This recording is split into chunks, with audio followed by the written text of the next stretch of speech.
하나님의 말씀 출애굽기 27장 1절에서 21절까지 말씀 교독하겠습니다. 출애굽기 27장 1절에서 27절입니다. 오늘은 8월 30일, 8월의 마지막 날 금요일 아침입니다.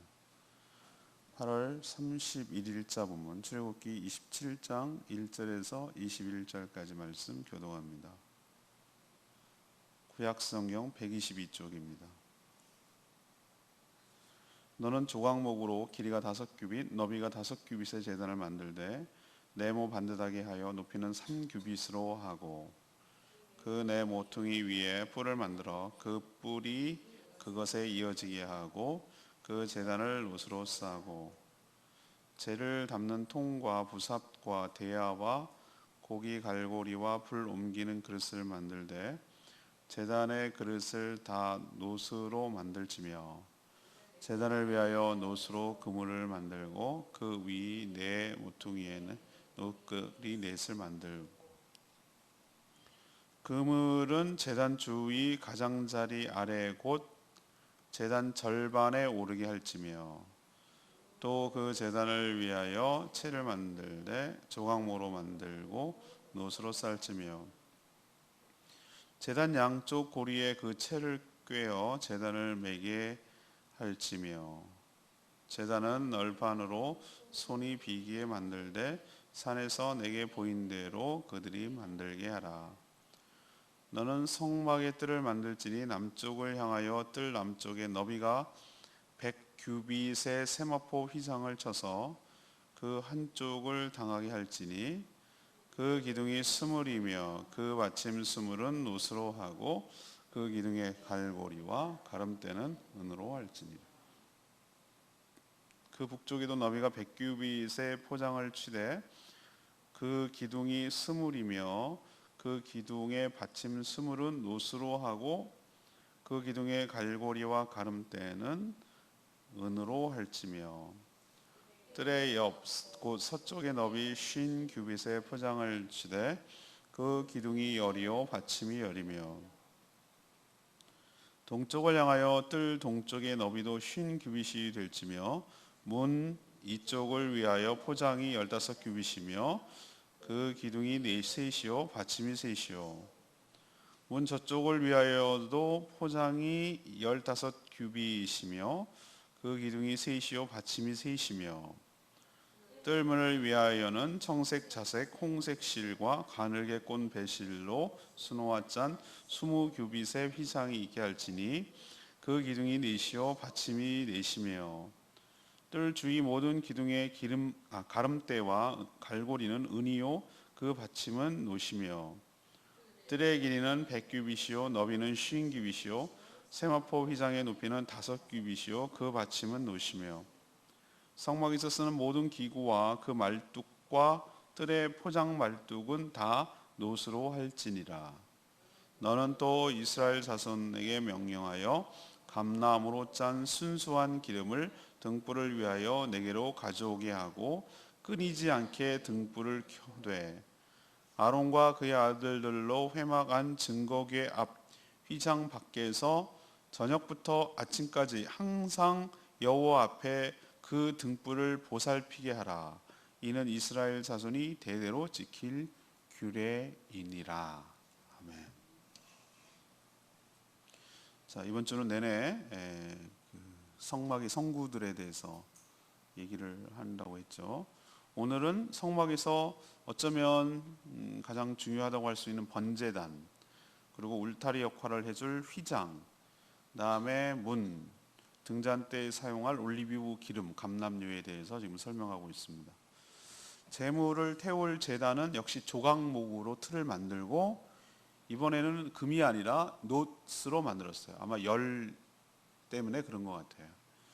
또 외부와 성소를 이제 완전히 바깥에와 성소를 구분할 외곽 울타리, 이거 외곽 휘장을 둘러 만들려고 했는데 그 크기를 보니까 길이가 100규빗, 그다음에 너비가 50규빗이 되는 직사각형 형태인 것을 알 수 있습니다. 또 등잔대는 감람류 최고급, 찌꺼기가 남지 않은 최고급 올리브유를 사용하라고 했고, 제사장이 저녁 때 들어가서 그 불을 켜서 꺼지지 않도록 밤새도록 불침번을 쓰는, 그걸 지켜봐야 되는 거예요. 관리를 해야 될 책임이 제사장들에게 있었어요. 보살피라는 거예요. 자, 오늘 질문이 이겁니다. 이런 성구의 의도와 목적은 무엇입니까? 이 성구의 의도, 제장 의도와 목적은 무엇입니까? 1절에서 부터 8절까지 말씀은 이 모든 죄는 희생 제물로만 소멸된다는 것을 우리에게 보여줍니다. 성구가 여러 개 있죠. 여러 가지 성소에 있는 여러 가지 거룩한 기구들이 많은데, 이 안에, 그러니까 성소 안에서 가장 뭐 다 중요하지만 아주 중요한 성구가 뭐죠? 언약궤입니다. 언약궤, 그 쌍난지팡이, 언약 증거판, 만나 항아리, 그리고 그 위에 속죄소, 그 하나님 임재하기 때문에 그 안에서 언약궤가 가장이 매우, 가장이라고 그러는 거, 매우 중요하지만 바깥에는 이 번제단 또는 놋제단, 놋으로 만들어서 쌌으니까 이게 굉장히 중요하다고 보여요. 물론 물두멍이라는, 제단을 통과하고 나면 물두멍, 물을 커다랗게 이렇게 해놓은 물두멍 같은 것이 있습니다. 그것은 손을 씻고 정결 예식을 하고 들어가야 되는 것이죠. 저는 그 제주 돌문화공원에 가면은 설문대 할망, 그 신화를 갖다 모티브로 만든 곳이라서 거기 가면은 죽 끓여 먹은 커다란 통이 있습니다. 500명의 자식도 되게 많아. 그러니까 옛날에 제주에서 제가 알 수 있어요. 할아버지는 없어. 아, 모계사였고 여성 중심이었구나. 애들이 500이야. 아, 자식들이 많았구나. 끓여 먹어야 돼. 아, 먹고 살기가 힘들었구나. 이게 다 설화에서 모티브로 나올 수 있는 것인데, 유추가 가능한 거예요. 유추. 왜소했구나. 크기를 바랬구나. 이 컴플렉스, 작은 것에 대한 컴플렉스가 있어. 이런 것들을 추측하는 거예요. 추측. 근데 거기 가면 그걸 모티브로 만든 숯그릇이 있는데 어마어마합니다. 한 500명을 먹어야 되니까. 그 숯그릇 가면 이렇게 눈으로 보면은 수평선이 찰랑찰랑해서 물이 이렇게 떨어지는 숯그릇이 어마어마합니다. 그게 물두멍이에요. 물두멍도 중요해요. 근데 그거보다도 더 중요한 것이 뭐냐면은 이 번제단이에요. 번제단. 왜? 여기서 모든 재물이 다 뭐했기 때문에? 태워졌기 때문에. 기본적으로 뭘로 만들었는가? 조각목, 나무의 틀에다가 이번에 놋을 입혔어요. 크기 가로 세로 5, 이건 정사각형인 걸 알 수 있고요. 높이는 3규빗 정도 됐습니다. 네 귀퉁이에 이렇게 뿔을 있어요. 황소뿔처럼 이렇게 위에 제단 위에 이렇게 뿔이 있어요. 그리고 가운데 중간쯤에는 격자 모양, 이렇게 우리가 생각하면 우리 딱 맞아요. 우리가 고기 구워 먹을 때 쓰는 그 철망 있잖아요. 딱 그거예요. 딱 철망.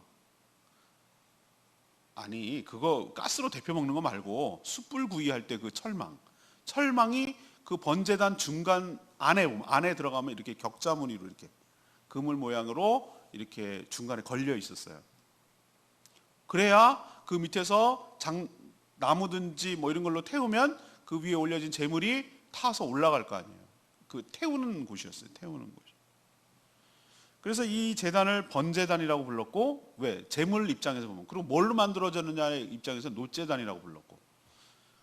물론 제단을 사용되는 여러 기구도 많이 있지만 다 놋으로 만들어서, 왜? 불이 닿기 때문에 녹지 않게 하려고 하고 관리가 쉽게 하려고 하고. 예를 들면 금으로 하면 뭐 녹을 수도 있고 또 색깔도 변하고 뭐 이러잖아요. 놋이 불로 사용하는 데 가장 적절했던 것으로 보여요. 번제단이 왜 이렇게 중요합니까? 왜 그리고 바깥에 있습니까? 주일날 이 설교가 이 내용인데요. 하나님 앞으로 나아가기 위해서 그냥 들어가면 안 되는 거예요. 뭐부터 해결해야 됩니까? 성소에 입장하기 위해서는 세상에서 바깥에서 지었던 모든 더럽고 추악한 죄부터 해결하고 들어가야 되는 것이죠. 그냥 들어갈 수가 없는 거예요. 그리고 나서도 물두멍에서 손을 씻고 정결례식을 하고 들어가야 됐어요. 자신이 지은 죄가, 그 과정을 보면은 제사장이 집례를 하지만 자신이 지은 죄가 자기가 기르는 죄 없는, 아무 뭔지도 몰라요. 그 양과 염소, 소는 왜 여기에 내가 와야 있는지, 내가 왜 죽어야 되는지도 몰라요. 그게 아무 죄가 상관도 없고 죄도 얘가 지은 게 아니에요. 근데 안수를 합니다. 이게 안수가 전가된다는 의미가 있어요. 그 양의 머리 위에 손을 얹습니다. 죄인이. 그러면은 그 의미는 축복한다는 개념이 아니라 내 죄를 얘한테 뒤집어 씌운다. 얘한테 넘어간다는 뜻이에요. 그래서 걔가 목이 잘리고 피가 흘려지고 그렇게 해서 처참하게 죽어가는 거예요. 그리고 제사장이 그 각을 뜨는 거예요. 내장과 이런 것들은 다 빼내고 그것을 북한에서 쓰는 말 있잖아요. 원수를 철천지 원수를 각을 떠서 뭐 그게 바로 각 뜨는 거예요. 각 뜨는 거. 그러니까 다 사지를 잘라서 철푸덕하고 이렇게 제단에 올려놓도록 만드는 과정. 이것을 각을 떠서 제물로 하는 것이고 그 피는 어떻게 합니까? 제단에 뿌리고 그 사람 죄인에게 뿌려지고 그것 때문에 그 얘가 죽었기 때문에 그 피가 죽은 흔적이잖아요. 그 피 때문에 얘가 보혈을 덮기 때문에 이 죄인이 용서된다는 뜻이고 하나님 이 피를 받으시고 허물을 용서해달라는 의미도 되고 이 두 가지 의미가 복합적으로 있는 것이 바로 제단에서 제사가 올라가는 것들입니다. 자, 죄 없는 가축은 죄를 뒤집어 쓰고 제단 위에서 제물이 되어 다 태워서 올라가야 돼. 없어져야 돼. 죄로 바뀌는 것이. 다 타는 거예요. 싹 타서 올라가는 거예요. 이게 번제예요, 번제. 이건 무엇을 우리에게 상징적으로 보여주죠? 죄인인 너희들의 죄가 어떻게 됩니까?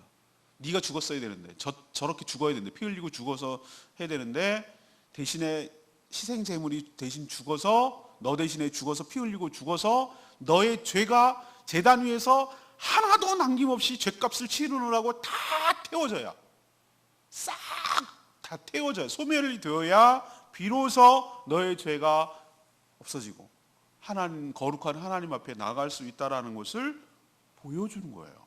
맨날 퍼포먼스로 보여주는 거예요.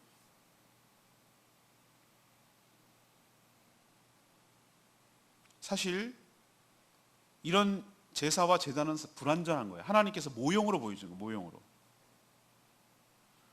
다만 이스라엘 백성들과 우리들에게 뭘 가르쳐 주냐면은 죄는 없던 걸로 해줄게, 퉁칠게, 눈 감아줄게 이걸로 하나님은 안 되는 분이란 말이에요.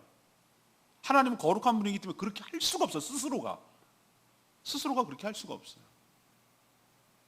그래서 오직 죄는 생명의 희생을 통해서만이 죄값을 치르는 것만이 죄값이 반드시 치러져야만이 생명의 대가로 치러져야만이 죄는 소멸될 수 있다는 것을 이미테이션 상징으로 또는 그림자로 모형으로 이렇게 보여주는 것이 이 제단의 모습이라고 할 수 있습니다.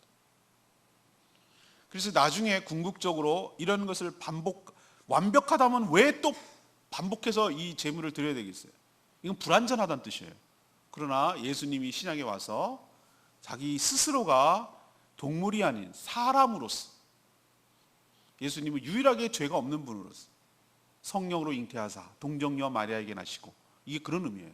죄가 없는 분으로서 그 혼자의 죄가 아니라 모든 인류의 죄를 뒤집어 쓰고 전가받아서 십자가에 피 흘려 드려져서 하나님께 온전하게 그 피를 흘려서 그 희생함으로 인해서 그 분노를 잠재우고 그 죄값을 치르게 만들므로 우리가 예수님 보혈을 덧입어서 거룩하신 하나님께 나아갈 수 있는 길을 열어주신 줄로 믿습니다. 그걸 보여주시려고 제일 앞에 전면에 성소 정면에 번제단부터 딱 만들어 놓으신 것이 외곽에.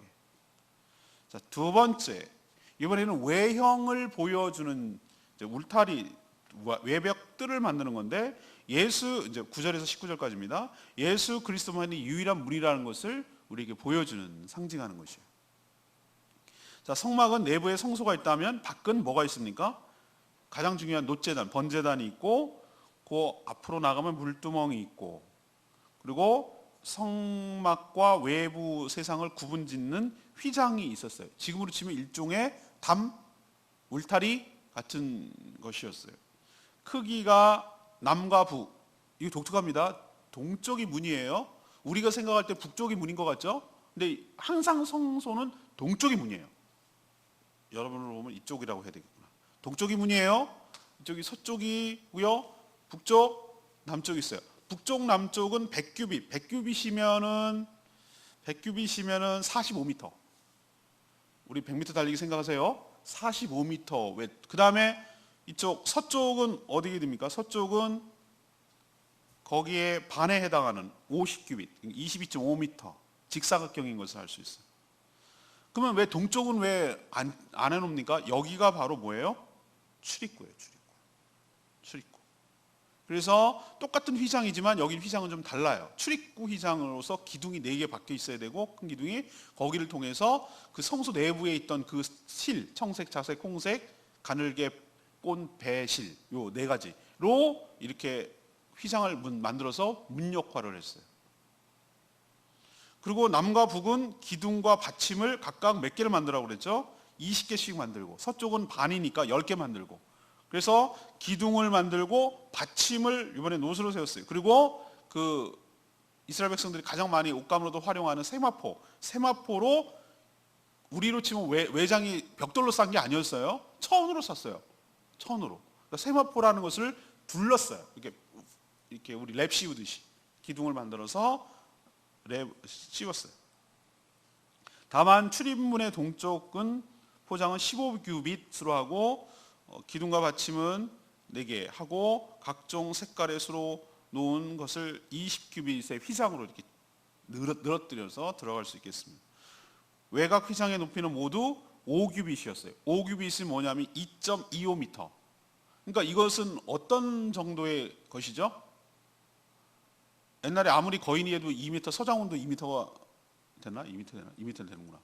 그 정도인데 이 정도는 거인이 아닌 이상 이렇게 볼 수가 없는, 그죠? 사람보다 그렇다고 완전히 높은 것은 아니고 아주 애매한, 그러니까 우리 시각으로 이렇게 볼 수는 없는, 뭔가 뭐 사람을 등목을 태우든지 뭐 이렇게 해서 봐야 보지 자연스럽게 땅에서는 볼 수 없는, 그러니까 그것을 구분시키는 거예요, 하나님께서. 성전 안과 성전 밖을 구분시키는 구조였어요.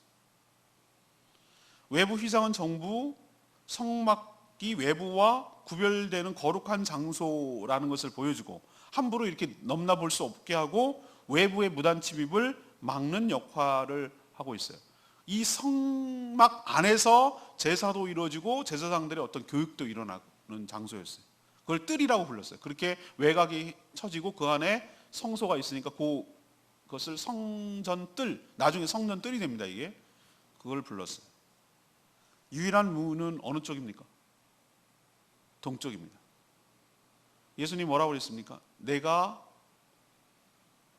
선할 목자라고 그랬어요. 선할 목자는 문으로 들어가, 양의 문으로 들어간다고 그랬어요.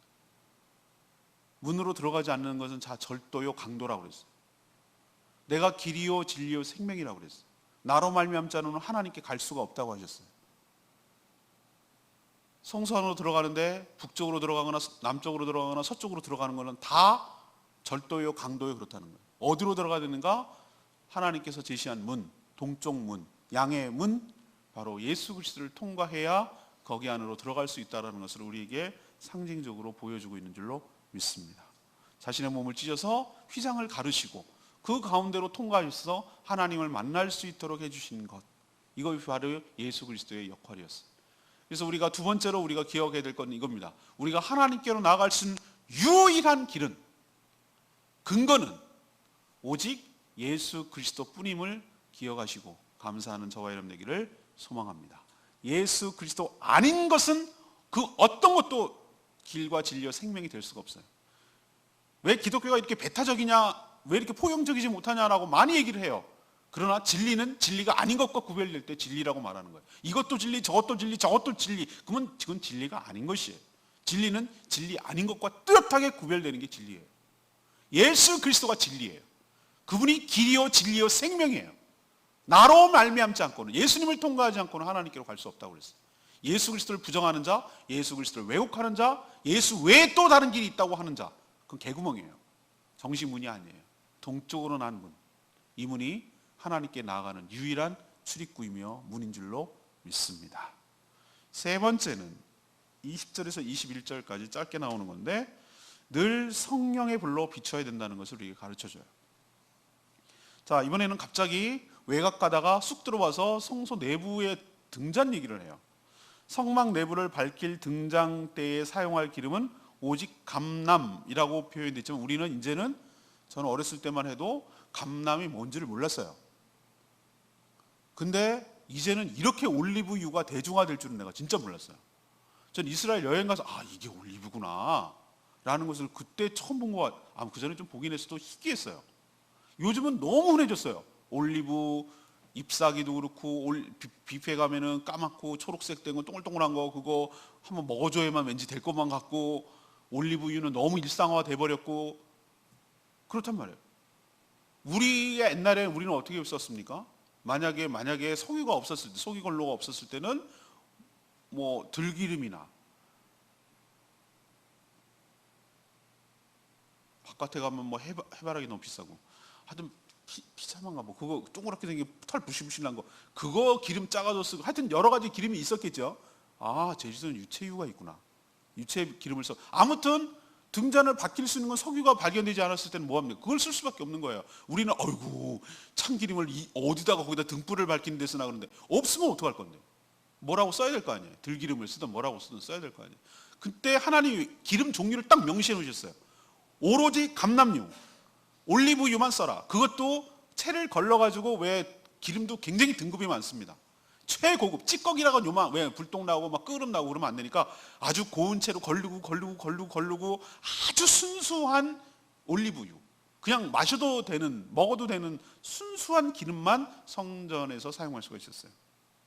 이것도 굉장히 중요한 상징성을 띱니다. 더럽고 추악한 것으로는 밝힐 수 없다는 거예요. 순수한, 홀리한, 거룩한, 퓨어, 아주 정결한 그런 기름만 쓸 수 있다는 것을 우리에게 보여주는 거예요. 그리고 이건 아무나 다 할 수가 없었어요. 아론의 아들들, 나중에 이제 다음 주에 넘어가면 제사장에 대해서 쭉 다루고 있는데, 제사장들이 저녁에 들어갑니다. 그래야 깜깜한 때는 저녁이니까, 저녁부터 시작되니까 저녁에 불을 켜서 아침까지 등불을 뭐 해야 돼요? 7가지 등잔대가 있었다고 그랬죠? 이렇게 가지로 이렇게 아몬드 꽃 모양의 이렇게 나온 거, 이게 이스라엘 상징이거든요. 메논이라 그런가 뭐 이거 이름이 있어요. 이거 이렇게 있는데 가지가 이렇게 7개 잔이 있어요. 거기를 기름을 채우고 그 등불이 계속 꺼지지 않도록 밝히는 작업을 누가 해야 되냐면은 제사장들이 하는 거예요. 그러면 이 얘기는 뭔가 제가 깨달았어요. 제사장이 하는 것 중에 하나가 뭐죠? 군대로 치면은, 군대 갔다 온 사람들은 다 압니다. 밤에 불침문을 듭니다. 누가 오는가 안 오는가, 내부에 들어오는 거 잠자는데 하는 놈 있는가 없는가 그걸 살펴야 되는 거예요. 그리고 아픈 사람이 없나, 누가 갑자기 환자가 발생하지 않나 이걸 살펴야 되는 거예요. 그리고 경계근무 보초를 바꿔야 될 때 다음번을 깨워줘야 되는 역할을 하는 거예요. 그걸 돌아가면서 깨워서 서게 돼 있어요. 불침분도 굉장히 중요하거든요. 경계근무에서 그걸 하게 돼 있어요. 그것처럼 항상 있어야 된다는 얘기는 밤새 누군가가 교대를 할지언정 그걸 지켜봐야 된다는 거예요. 이만큼 이게 중요한가? 옛날에는 불을 꺼뜨리면 며느리한테 구박 내쫓겼잖아요. 옛날에 라이터가 없잖아요. 성냥 개발되기 전까지는. 불을 항상 불씨를 남겨놔야 되는 게 며느리가 해야 될 중요한 일이었다고, 옛날에는 성냥이 없었을 때는. 이게 이렇게 중요한가? 왜 이렇게 대대로까지 지켜야 되고 밤새 동안 이렇게 하라고 하셨을까? 이 불이 뭐길래? 라는 생각을 제가 하게 되는 것이죠. 하나님께서 밤낮으로 이스라엘 백성과 함께 대면하고 있음을 깨닫게 하려는 것이고, 동시에 성령의 조명을 마음에 비춰 항상 자신을 살피라는 것이고, 하나님의 깨어있음, 하나님의 임재가 너희들과 소멸되지 아니하고 항상 너희와 함께 있음을 인식하라는 뜻도 되고, 하나님은 밤낮 주무시지도 않고 졸지도 아니하시고 너희들과 함께 있고 너희들과 함께 지켜보며 주무시죠 졸지도 않고 너희를 항상 지켜주신다는 의미도 되고, 우리 영혼에 등불이 꺼져 있으면 영적 소경이 되어서 앞으로 나갈 수가 없습니다. 칠흑같은 어둠이라도 성령의 조명을 통해서 인도함을 받을 때 바른 길로 나가게 될 줄로 믿습니다. 밤이나 낮이나 하나님의 앞에서 우리가 살아가는 존재임을 기억하고, 또 밤이나 낮이나 하나님께서 우리를 세심하게 보살펴 주고 있음을 기억하고, 우리는 밤과 어둠, 낮이나 밤이나 항상 하나님 앞에서 살아가는 존재임을 인식하는 계기도 되고, 우리의 영혼의 내부에 성령의 소멸이 되지 않도록 우리 안에 늘 깨어있는 자세로 신앙생활을 하라는 것도 되는 것이고, 늘 지치 말고 밤에도 깨어있어서 잠드는 신앙이 되지 말고 항상 깨어있어서 등불을 밝히듯 너희들이 성령으로 충만한 의미도 되고, 그런 의미를 가르쳐 주시려고 이렇게 밤새 불을 최고부로 지키라는 의미도 되는 것입니다. 여러분도 늘 깨어있는 신앙, 꺼지지 않는 신앙, 늘 밤에도 환히 밝혀지는 신앙, 소경같이 영적 소경으로 살아가는 인생이 아니라 늘 밝게 비치는 인생, 복된 인생 살아가게 되기를 축복합니다. 오늘 레마의 말씀이 20절 말씀, 아까 좀 얘기하다 말했는데요. 너는 또 이스라엘 자손에게 명령하여 감나무로 짠 순수한 기름을 등불을 위하여 내게로 가져오게 하고. 지금 이스라엘 백성들은 광야에 있다고 그랬죠. 농사는 고사하고 생존도 버거운 상황이에요. 올리브 나무가 어디 있어요? 그런데 하나님은 성소 안에 있는 등잔대를 밝힐 기름을 감람, 올리브, 그것도 순수한 기름으로만 등불을 밝히라고 하셨어요. 불순물이 들어간 기름은 그을름이 생겨요. 저도 옛날에 호롱불에 있었어요. 할머니 때 기억이 나요. 호롱불. 조선시대 얘기 같은데 우리가 불과 전기가 들어온 거는 몇십 년 안 됩니다. 그 호롱불 있을 때 기름이 안 좋으면 끄름이 생겨요. 막 그 키다가 여기 눈썹도 태워먹고 머리도 태워먹고 그런 것도 있고, 그리고 콧구멍이 까만지고 막 이런 것도 있어요. 그런 데서 어떻게 공부를 했는지 모르겠어요. 난 그것도 불가사의한 중이에요. 하여튼 그런 것은 끄름이 생겨서 좋지 않아요. 우리 몸이 하나님이 거하시는 성전인 줄로 믿습니다. 그 어떤 불순물도 용납되지 않는다는 것을 우리에게 보여주는 것이에요. 순수한 믿음, 헌신, 그리고 정결한 성령의 조명이 우리에게 필요하다는 것을 순수함으로 강조하고 있다고 저는 생각이 들어요. 여러분도 순전한 마음으로, 순전한 믿음으로 주님 앞에 나아가고 순전하신 성령의 조명을 받는, 그래서 밝게 비춰지는 복된 인생 되기를 축복합니다. 오늘 질문이 뭐였습니까? 성구 중에서 오늘은 특별히 뭐였죠? 번제단, 그리고 등잔대 킬, 그 다음 외장벽, 휘장, 뭐 이런 것들에 대해서 쭉 지금 얘기를 하고 있는데, 계속 지금 성막 안에 있는 구조를 지금 설명하고 있어요. 자, 이 목적이 뭔가, 의도는 뭔가? 첫 번째는 이 번제단을 중심으로 생각해 볼 때 모든 희생, 모든 죄는 뭐를 태워져야 된다? 누군가의 희생으로만 소멸될 수 있다. 그 죄가 그냥 없어지지 않는다. 죄의 대가를 반드시 치러야 된다. 우리가 용서받는 것은 그냥 퉁쳐서 용서받는 게 아니고 예수님께서 그 죄값을 톡톡히 치렀기 때문에, 생명으로 치러냈기 때문에 우리가 죄를 용서받을 길이 열렸고, 그 피를 뿌렸다고 그랬잖아요. 죄인들에게 피를 뿌렸다고요. 우리도 피 이렇게 뿌려지면 기분 나쁘고 굉장히 불쾌하잖아요. 근데 그렇게 하면 내가 죽는데, 너 피 뿌릴래? 아니면 네가 죽을래? 네가 피 흘리고 죽을래? 그러면은 피 뿌려야 되잖아요. 오히려 그 피 뿌림이 오히려 한편으로는 고맙고, 한편으로는 이렇게까지 하는 것이 손해가 나니까 속상하고, 내가 아끼던 가축이 죽으니까 막 힘들고, 그렇지만 얘가 죽기 때문에 내가 사는 길이 열린다는 것을 매번 피 뿌림을 당할 때마다 여기에 묻고 막 여기 피가 뿌려질 거란 말이에요. 그 사람의. 그럴 때마다 깨닫는 거예요. 피 비린내가 나는 거예요. 그거 보면서 내가 지은 죄의 대가가 이렇게 심각한 것을 치러내야 되는 거구나 라는 것을 깨닫게 되는 거예요. 우리 안 그런 거 정말 감사해야 됩니다. 우리가 이런 짓 안 한, 이런 짓이라고 하긴 좀 그렇고, 이런 거 과정 안 거친 것을 여러분 감사하시길 바랍니다. 예수 그리스도께서 단번에 한꺼번에 완벽하게 퍼펙트하게 예수님께서 십자가에 죽으셨기 때문에 그 보혈로 우리가 덮여져서 이런 과정 없어도 하나님께 나가고 죄 용서 받을 수 있는 길이 열렸다는 게 얼마나 감사한지 모르는 거예요. 그걸 보여주는 거예요. 그냥 안 넘어간다는 거예요. 반드시 희생 치러야 된다는 거예요. 죄대값 치러야 된다는 거예요. 죄값 치러야 된다는 거예요. 두 번째는 동쪽만이 유일한 문이에요. 서쪽으로 들어오는 거 전부 다 강도고 절도라고 그래요. 유일한 문 예수 그리스도, 그분을 통과해야만 하나님께로 나아갈 수 있는 줄로 믿습니다. 예수님이 길이요 진리요 생명이에요. 마지막 세 번째는 뭡니까? 등잔대에 쓸 올리브유, 요것은 뭐 해야 된다? 순수해야 된다. 또 하나, 밤에 켜서 낮까지, 아침이 될 때까지 항상 켜 있는 것을 관리해야 된다. 얼마나 힘들겠어요. 밤에 이렇게 꾸벅꾸벅 졸면 안 돼요. 불이 꺼지면 안 돼요. 우리에게 신앙생활 할 때 졸는 신앙, 잠드는 신앙 되면 안 된다는 거예요.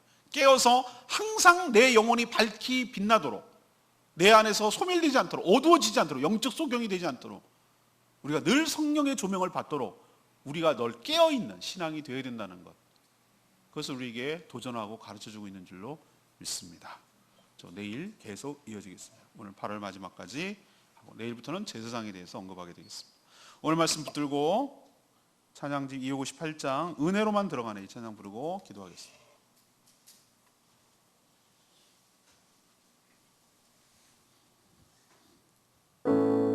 맞습니다. 은혜로만 들어갑니다.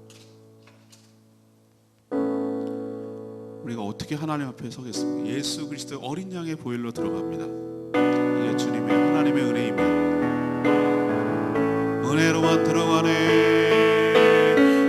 은혜로만 들어가네 은혜로만 선다네 우리의 노력이 아니 어린 양의 보혈로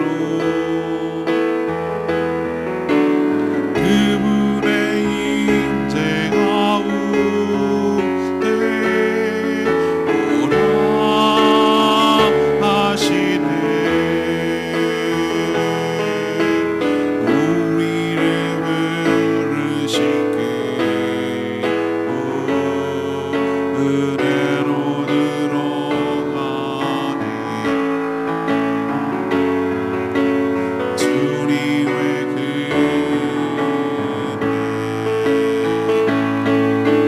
범죄한 우리가 어찌 서리요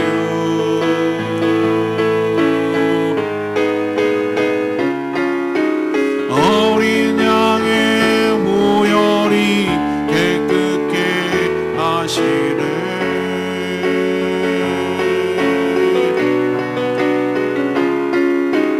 범죄한 우리가 어찌 서리요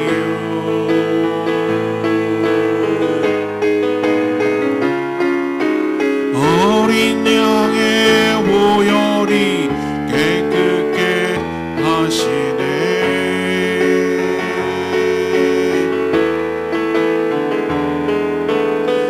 은혜로만 들어가네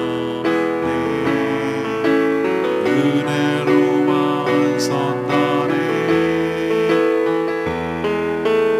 우리의 노력이 아니 어린 양의 보혈로 그분의 임재 가운데 오라 하시네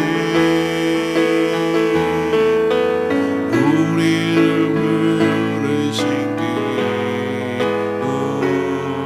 은혜로 들어가네 주님의 은혜 주님의 주님의 은혜 주님의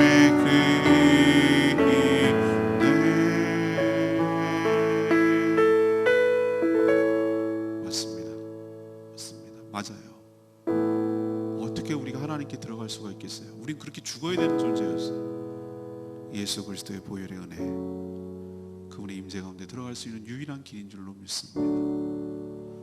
하나님 우리에게 들어오라고 우리를 그 임재 가운데 들어오라고 우리를 초청하시고 그리스도의 보혈로 덮어주셔서 핏부림을 받아서 우리가 정결하게 되고 죄가 용서되고 하나님 앞에 나갈 수 있는 길이 있다라는 것을 성막의 구조를 통해서도 뚜렷하게 보여주는 줄로 믿습니다.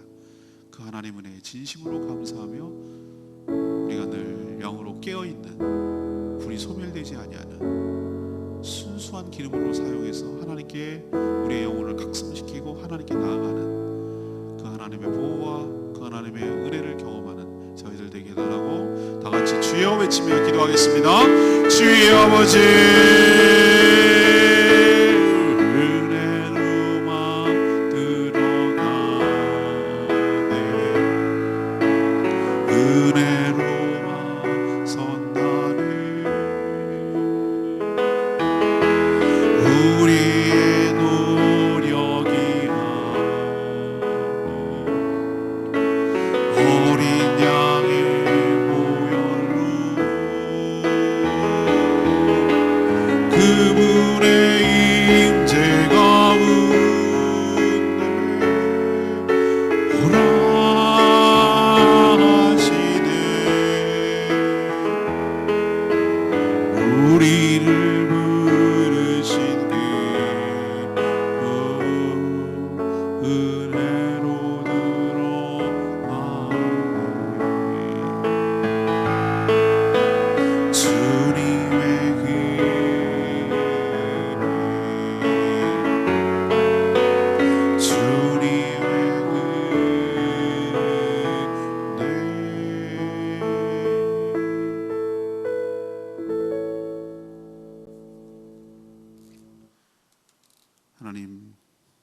저희도 거룩한 하나님께 나아가기 위하여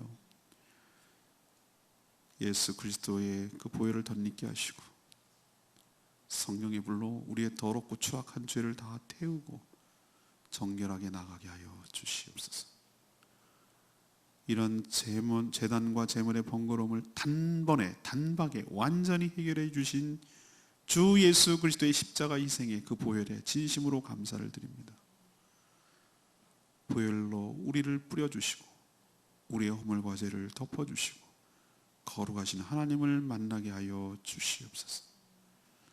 성막의 유일한 출입구가 동쪽 휘장이듯 하나님께 나아가는 유일한 길도 예수 그리스도뿐임을 믿습니다.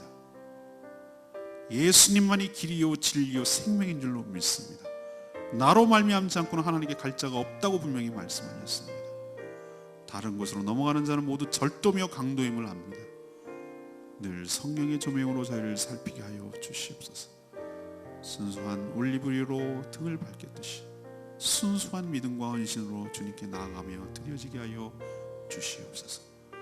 오늘도 어린이들에게 복음을 전할 때 그 어린이들 마음속에 복음이 심겨지게 하여 주시옵시고 교회에 대한 좋은 인상 갖게 하여 주시옵시고 오늘도 모이는 모든 목장마다 주님 은혜로 채워 주시옵소서. 병이 연약한 분들 강건케 하여 주시고 온전히 회복시켜 주시옵시고 모든 성도들의 일들을 축복하사 기쁨으로 능력 있게 잘 감당케 하여 주시옵소서. 주님께 모든 것 맡겼고 예수 그리스도의 이름으로 축복하며 기도합니다. 아멘. 8월 한 달 잘 마무리하시고 새로운 달 9월 달 맞이하시기를 바랍니다. 네, 기도하겠습니다.